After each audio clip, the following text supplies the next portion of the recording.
자, 우리가 이제 또 해봐야 될 얘기는 천정배 의원 얘기를 안 할 수가 없는 게 예. 천정배 의원이 이미 먼저 탈당을 했었고 또 뭐 그전에 박주선 의원도 탈당을 했었고 새정치라고 특히 천정배 의원이 좀 더 관심을 끄는데 과연 천정배 의원과 안철수 의원 두 사람은 서로 누가 누구를 더 목말할 것인가 이 부분이 좀 관심이 가요. 어떻게 보세요? 그러니까 천정배 의원도 마찬가지고 안철수 의원도 마찬가지겠습니다만은 내 깃발로 모이라 이렇게 되면은 아마 이게 각자 도생으로 끝날 수밖에 없는 그런 상황이 되는데 전체적인 야권의 지형 자체가 변화가 필요하다. 이런 대승적 명분을 가지고 이야기한다 그러면 좀 다르겠죠. 그래서 천정배 의원이 일종의 세력을 형성하는 데 있어서 자기가 먼저 신당을 만들고 있습니다만은 여기에 대해서 내가 기득권을 주장하지 않겠다라는 이야기가 먼저 나와야 되고 그 전제로 해서 안철수 의원하고 손을 잡는 것이 가장 이상적인 형태라고 봐야 되겠죠.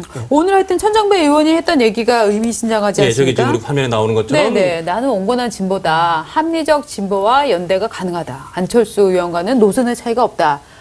우리 빨리 살림 합칩시다 이 얘기죠? 네, 뭐 천정배 의원이 원래 굉장히 강경한 진보적 그 정치적 그 입장을 갖고 있었던 분인데 이번에 탈당을 하는 과정에서 온건한 진보로 가셨는데 이번에 이제 합리적 보수라는 얘기까지 하시게 됐죠. 그만큼 진짜 이제 용어가 엄청나게 변했네요. 그럼요.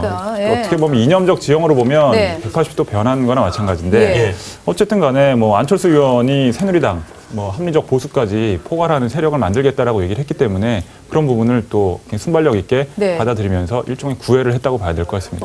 저 구애가 몇 번 뭐 만나고 차도 마시고 식사도 한 이런 상태에서의 구애라고 보십니까? 아니면은 뭐 이미 살림을 합쳐놓은 상태에서의 구애입니까? 아니면 정말 처음 보자마자 하는 구애입니까? 어느 정도? 저는 이제 안철수 의원이 사실은 문안박 연대를 그러니까 문재인 대표가 문안박 연대를 제안한 날 안철수 의원이 천정배 신당 쪽에 인사하고 같이 그 회견을 보는 그런 일이 있었습니다.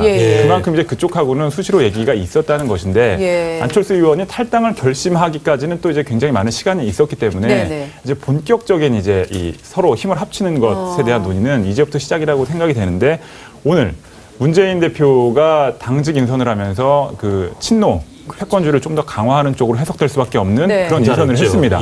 그렇기 때문에 안철수 의원은 새정치민주연합에서 추가로 더 이탈자가 나올 거라고 생각을 하고 있을 거고요. 그 과정에서 천정배 의원은 안철수 의원과 힘을 최대한 빨리 합치지 않으면 안 되겠다라는 절박함.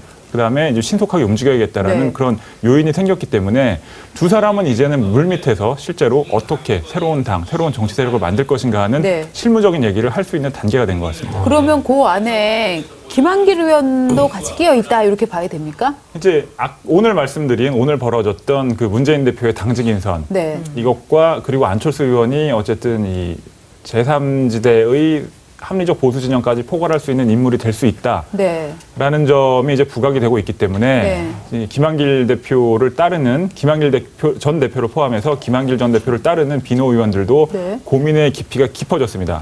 실은 탈당까지는 결행하기가 좀 어려울 거라는 얘기가 많았는데 오늘 취재를 해본 결과로는 그 탈당을 할 수도 있다라는 쪽으로 이 말의 무게가 이동하는 의원들이 좀 많았습니다. 이렇게 바뀌어요. 이게 정말 정치는 살아있는 생물이고 급변하는군요. 그럼요. 외부 환경에 따라서 정말 180도 변하는 게 정치이기 때문에 이게 또 내일이나 모레 또는 언제나 일요일에 야당은 무슨 일이 터지지 않습니까? 일요일에 또 무슨 일이 시간은 일요일이죠. 그렇죠. 안철수뿐만 아니라 비주류나 주류에서 일요일에 또 무슨 일을 벌일지는 지켜봐야 됩니다. 사실상 지금 이거 안철수 지금 어떻게 보면 바람에 방점은 김한길 전 대표가 갖고 있는 게 아닌가. 김한길 전 대표가 탈당을 하면 정말 아까 말했던 3당 체제로 가는 거고 그게 아니라면 또 어떻게 될지는 뭐 모르겠습니다. 뭐 김한길 전 대표의 마음에 달리는 것 같습니다.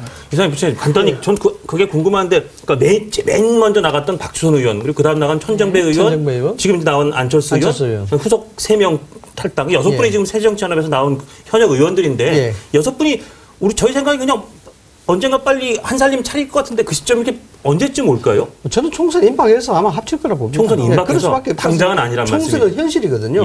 현실에서 뭐 간단하게 쉽게 이야기해서 서로 미미한 세력 가지고 총선을 이길 수는 없는 문제 아니겠습니까? 결국 힘을 합칠 수밖에 없는 그런 구도가 나타나는데 그게 총선 임박한다 하는 그런 시점인데 실질적으로 연린당이라든가 창당할 당시 친박연대라든가 창당할 당시 보면은 총선을 불과 한 달 앞두고 다 창당을 했어요. 그래서 그 자체가 임팩트가 굉장히 강하게 나타났죠. 그래서 총선에 이제 의석수를 확보하고 이런 부분인데 이번도 저는 뭐 마찬가지라고 봅니다. 그래서 안철수 의원 같은 경우에 이제 이 흩어져 있는 탈당 세력들을 어떻게 규합하느냐에 대한 문제, 그 숙제가 좀 남아 있겠죠.